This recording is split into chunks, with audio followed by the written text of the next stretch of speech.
And here I am now back at the live stream here at the Karchak studio in Essen, Germany.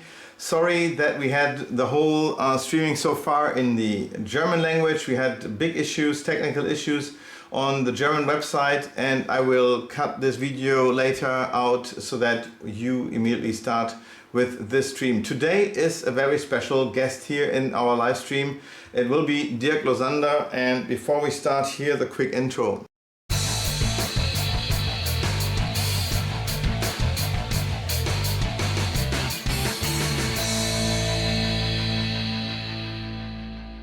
We continue. So here's the thing. Someone already mentioned with all the technical issues that I have, he says with purpose it would never look the same. So everything is definitely accidentally. 100%. Yeah, welcome, Dirk. Thank you for joining me in this live stream here. Yes. Well, we already had a quick talk earlier in German language. Now let's try this in English. For all the guys, and I cannot even imagine the rock where this person has to be under in the past few years who would not know your name. But for all the guys who don't know you, I do a quick intro so that people would know who is here in the live stream. I always thought I want to become a magician. Now, growing up in a little village in Germany, like with 1,000 people, everybody says you're crazy. It's like saying you want to become a clown.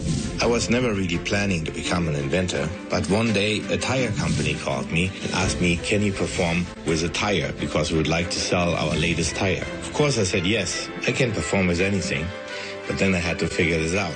But whenever you're forced to do something different, your brain gets sparked and you create. And that's when my career really took off. I created many little things, but this floating table is the biggest of my inventions. I worked for 10,000 hours on this table, and it became a classic in magic. So I thought this is the right thing to do for this show.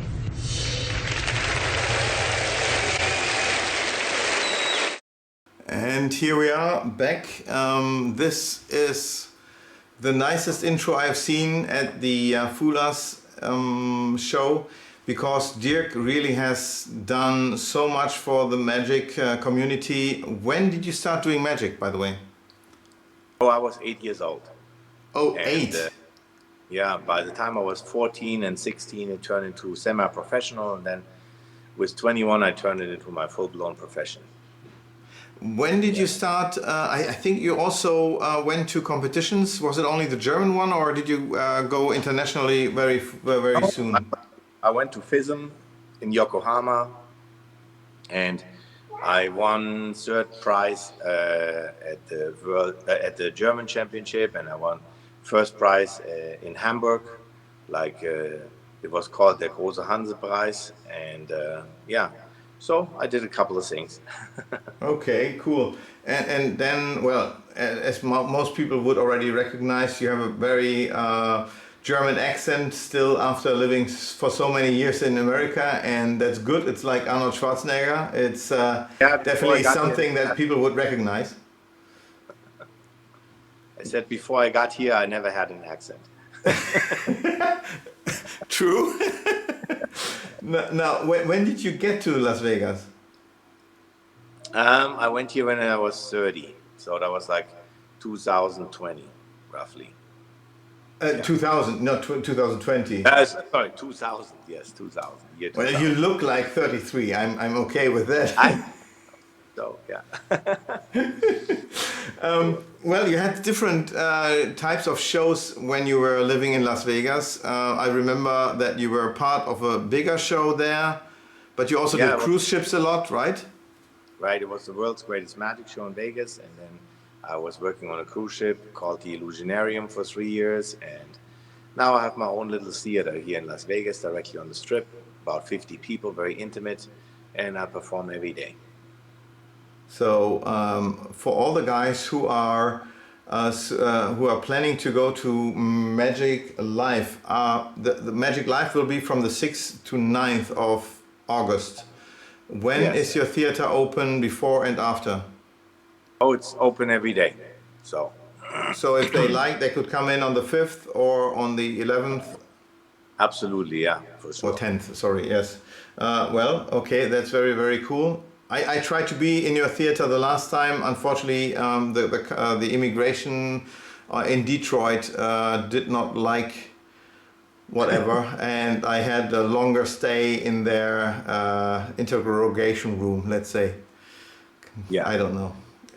Anyhow, I wish really to finally see your show because how long have you been in this theater already? 4 years now. Wow, it doesn't feel like that. No, it doesn't. Time flies when you're having fun. Oh wow, yes. Well, in the meantime, we did already several road shows together.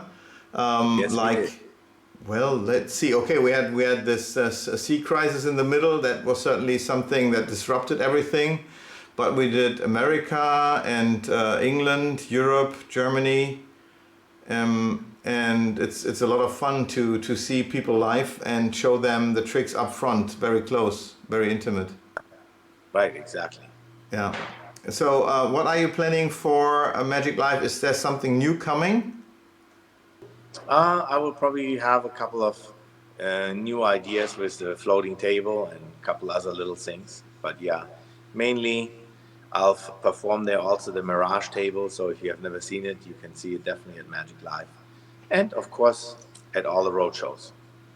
Yeah, very very cool. Yeah, as said, if you like, join us at Magic Live in Las Vegas. It's a lot of fun to be in this room where all the creative people come together.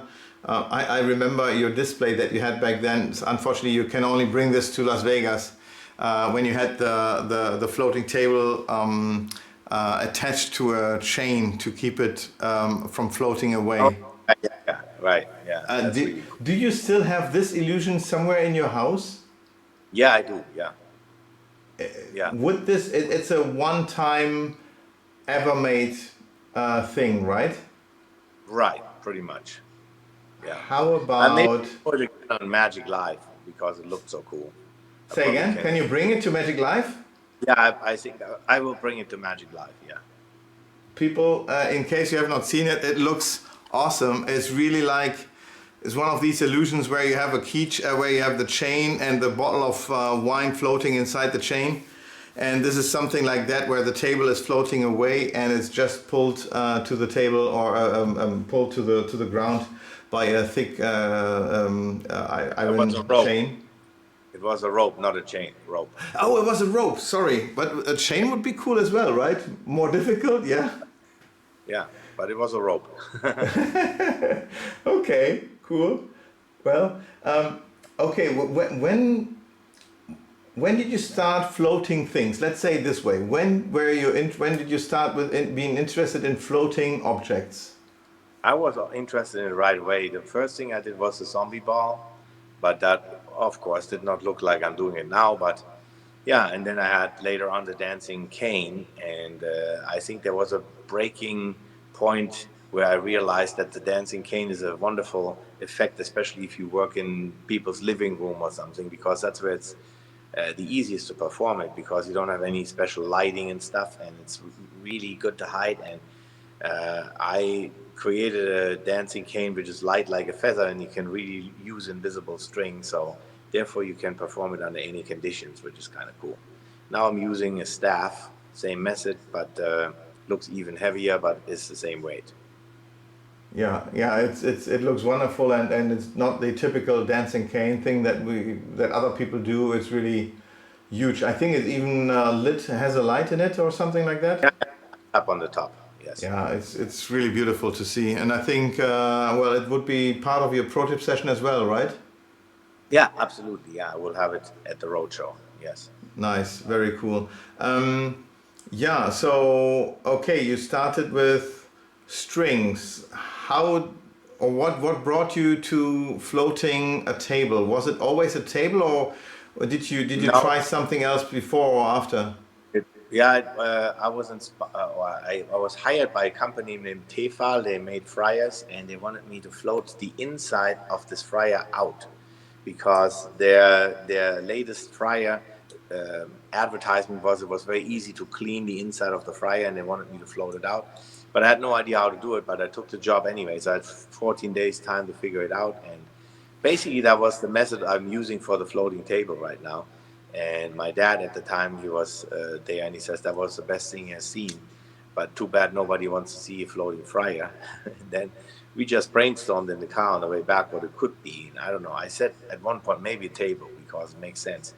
But my dad says, nah, I don't think it will look good, whatever. So and then another friend of mine says, why don't you build a prototype and then we see how it will be. And then I did, and it took off from there. And then of course it was a long journey by meeting Salvano, who taught me a lot about magic altogether, but he helped me also create the routine. And then after, years and years of development, it turned into the routine everybody knows now. Wow. Wait a second, I have to check something here, if I'm really live or not, because I did it once, that I was... Are we live, by the way? Can anybody say something here if we are still live? Not that we are chatting here and nobody is seeing us. No. That would be fun. On my end, it says on air. So Say again? on my end, it says on air. So meaning Okay, we are that's good. And let's see if I'm here live streaming or not. Live streaming. Yep, we should still be there. Losander live. I think we are still there. Yes. I think I'm. Yeah, I see myself watching over there, so I'm all here. I see you. Thank you so much, guys. It's kind of. Today was a very strange day. So guys, forgive me with all the technical problems that we had. And as I did not see any reactions here in the stream, in the chat, I was thinking maybe we lost the connection and I did not even notice it. Happened also. I was already doing a live stream for 15 minutes once with a guest and we were not live. That was fun as well.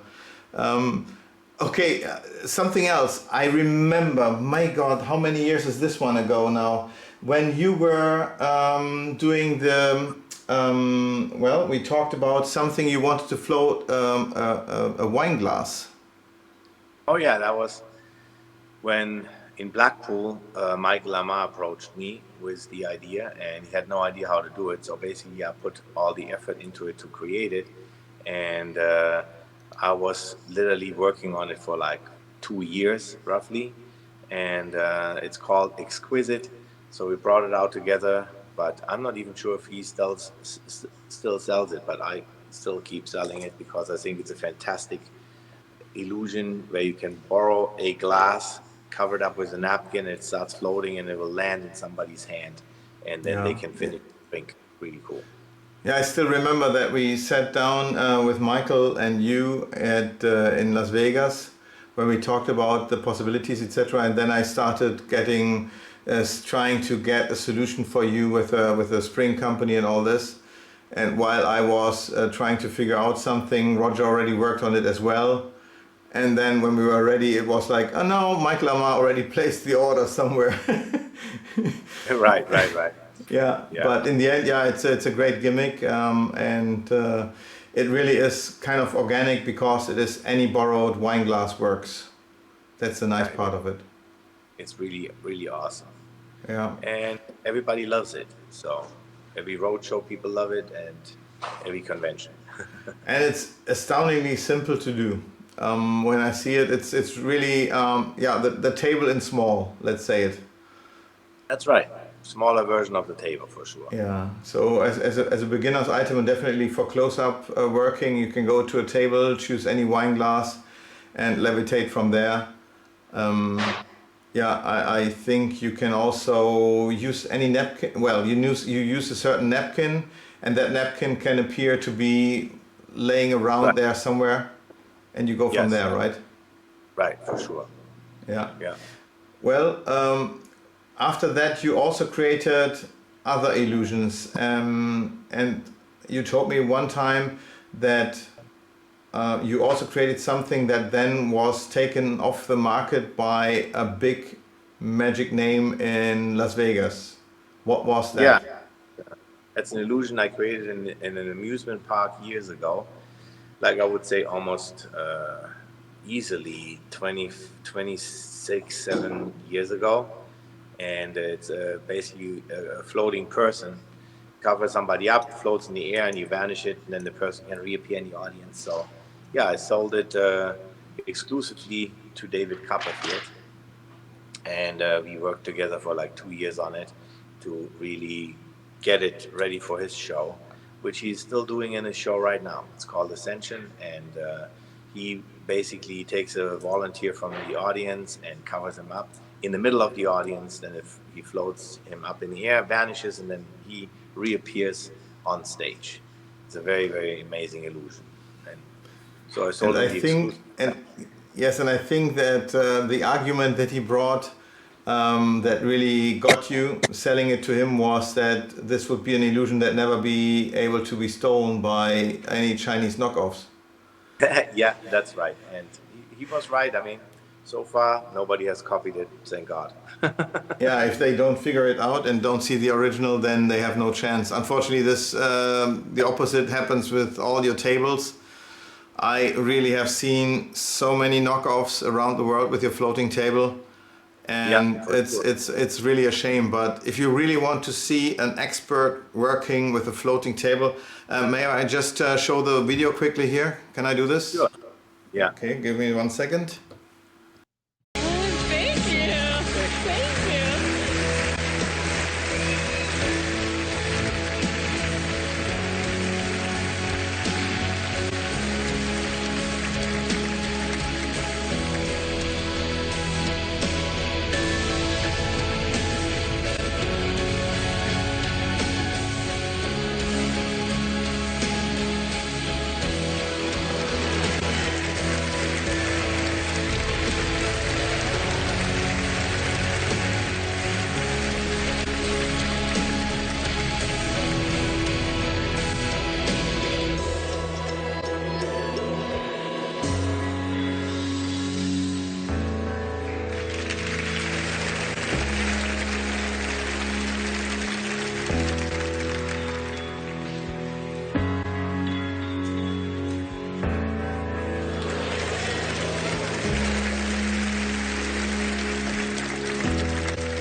Yes, this video is an awesome experience where you can really see a master in levitation working, and this can only work with really with the Losander table.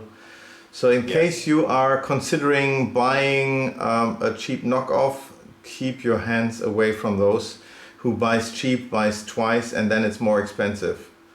That's exactly right. Opala. What happened here? What?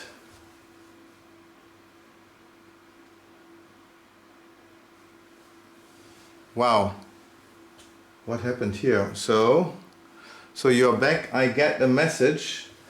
Dein Stream wurde vorübergehend gesperrt, weil wir Videodaten entdeckt haben, die einer anderen Person gehören. Wow. So we were just blocked because seemingly YouTube said that this would have been a different source, but this is video content that you're allowed to show or not? Oh wow, your Ninja is even off. You cannot hear me anymore, huh? Can't hear you. Well, and here in the Ninja, I cannot see you any. Well, I see you, I don't hear you.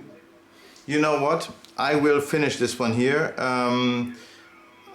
Give me 1 second. So, we just got a strike from YouTube saying that the video material that was shown was owned by someone else. We did only a part of it, and this should be allowed to show, especially when we are commenting it, and if the guy who is owning it and performing it is live in the studio here with me.